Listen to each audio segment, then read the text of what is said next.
Stasis, change, rest, motion, solid, liquid.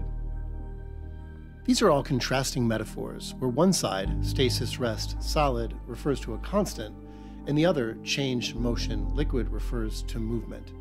Each needs the other. If everything moved all the time, we could never plan or be secure in anything.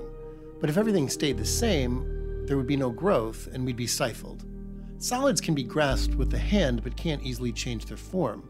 Liquids slip through our fingers but can adapt their form to different surroundings. This video is about Zygmunt Bauman, a sociologist who noticed this type of ambivalence in our present world. Human beings, he argued, have a simultaneous need for both stasis and change, a feeling both of solidity and liquidity. And his work is about the transition from a modern to a postmodern era where the tensions that we all feel between the former's quest for order and system clash with the latter's gift for disorder and fragmentation. We might call Bauman the theorist of cultural ambivalence because he realized as much as anyone that our current human condition is a state of being between these two eras, one indulging our need for orderly security and the other our need for pluralistic liberty. Can we have both? Will there always be, as Bauman thinks, an ambivalent trade-off between the one and the other? Let's take a look.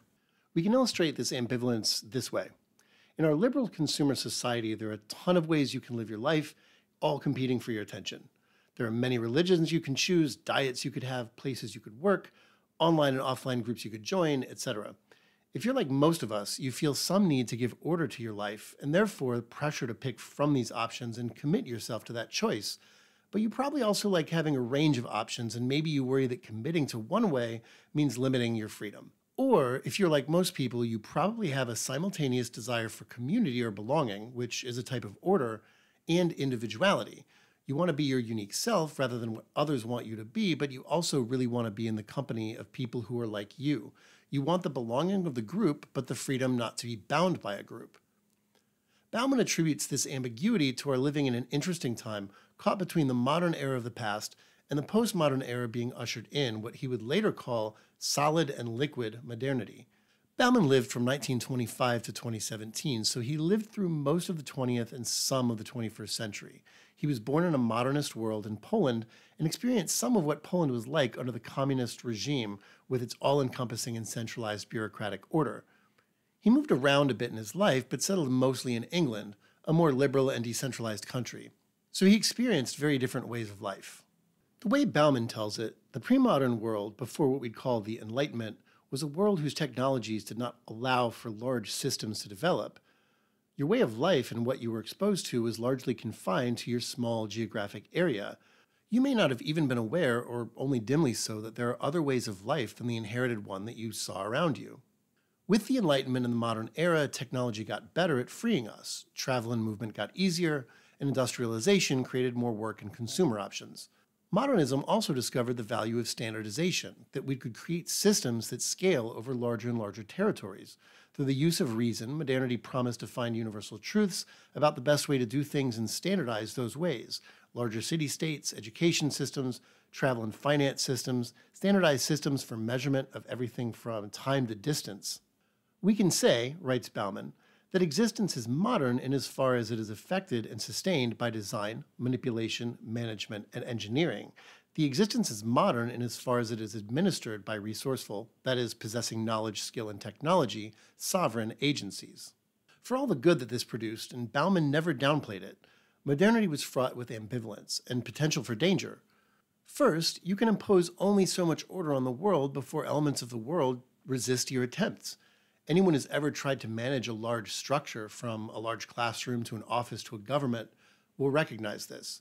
There's a certain amount of contingency, diversity, and disorder built into the world, and therefore the modern quest for order can only go so far and requires continual effort to maintain.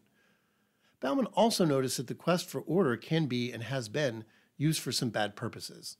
His book, Modernity and the Holocaust, points out the ways the Nazis' rise in Germany relied on modernism, how it bureaucratized and systematized its rule, how it spoke the language of science in its racial classifications, how it was able to territorially manage the Jewish people. We would misunderstand Bauman if we thought that he was simply reducing modernism to Nazism. His point is that for all the good that modernity did produce, Its quest for order and system gave the possibility for evil to also become orderly and systematic. The postmodern era, what Bauman would later call liquid modernity, began in the late 20th century, and it would start to chip away at this emphasis on order. New technologies would make it even easier to travel, communicate with, and be aware of diverse others, and customize our lives in various ways. The very economic systems that made manufacture and distribution of goods easier to scale now presented everyone with more consumer options so that everyone could differentiate and individuate. We could customize our fashion, our lifestyle, the images we see, the media we consume like we never could before. If modernity was about the quest for order, Bauman writes that postmodernity lives in a state of permanent pressure towards dismantling of all collective interference into individual fate, towards deregulation and privatization. The more options technology gives us, the more we're all enabled to go our own ways, and the less standardized or standardizable we become. But just like modernity, postmodernity is not without its tensions. Just as we can only impose so much order on the world, there's a limit to how much diversity or change we can tolerate before it becomes chaotic or threatening. Postmodernity offers us more choice over our lives, but it can make us feel rootless. Change can be exciting, but it can also exhaust us and leave us wanting more order and predictability. For Bauman, these tensions are part of our inherited condition, living in a transition period between the modern world and the postmodern one. The former created the larger structures that give our lives order: national governments, corporations, systems of infrastructure that we all use in common. The latter introduces heterogeneity into these structures, our increased ability to customize areas of our lives. Take modern nations. To be a nation, you have to be a people who are unified to at least some degree. You might share a common language or religion or a basic moral sense of right and wrong, a common understanding of your nation's history and direction, something. Modernism excelled at this unification. Nations created school systems where students were taught more or less in common. Nations often regulated the media citizens had access to, and each nation's people shared a common understanding of national identity. The postmodern era has thrown a wrench in all of this. New technologies mean that different people increasingly consume different media, and not all of it is friendly to the powers that be. School systems have a harder time juggling conflicting demands from different populations who can now assert their power like they've never been able to before. Standardized curriculum is increasingly seen as suspect and stifling. The more diverse a people become and the more self-aware they are of this fact, the harder it is to keep a nation of people on the same page. Think about media. The modern era created radio and then television. TV stations like ABC, NBC, and CBS became national in their scope, and everyone watched the same few networks. There was choice, but it was limited. Enter the era of streaming. Companies like Netflix, Hulu, and YouTube are large companies in the modern sense, but instead of showing everyone the same shows, now everyone can customize what they watch to their own tastes. It's increasingly rare that everyone watches the same shows or movies. In these ways, we are in between modernism and postmodernism. We've inherited and are building on these large structures built by modernism, large governments and their infrastructures, school systems, standardization. But the postmodern era acts in many ways as a counterbalance. It offers more choice, faster change, and an undermining of all attempts to monopolize a single, common, or unified social order. Bauman isn't endorsing one or the other of these two. In fact, he believes that both speak to different and possibly simply conflicting human drives. We like stability, but we also like adventure. We like predictability, but we also grow bored with it. We crave community, but we resent the inevitable demands for conformity it brings.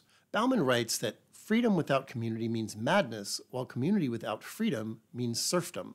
Elsewhere, he describes it as a matter of trade-offs. There are no gains without losses, and the hope of a wondrous purification of gains from losses is as futile as a proverbial dream of a free lunch, but the gains and losses specific to any arrangement of human cohabitation needs to be carefully counted so that the optimal balance between the two can be sought. Bauman seeks less to advocate than to explain. For those of us who feel the tension between the twin desires for stasis and change, solidity and liquidity, Bauman aims to explain the feeling to us as a consequence of history and rupture. The best any of us, and all of us collectively, can do is to strike some inevitable balance between these two drives. Bauman can't show us where that balance is, but his sociology might help each of us think about where we might better draw those lines.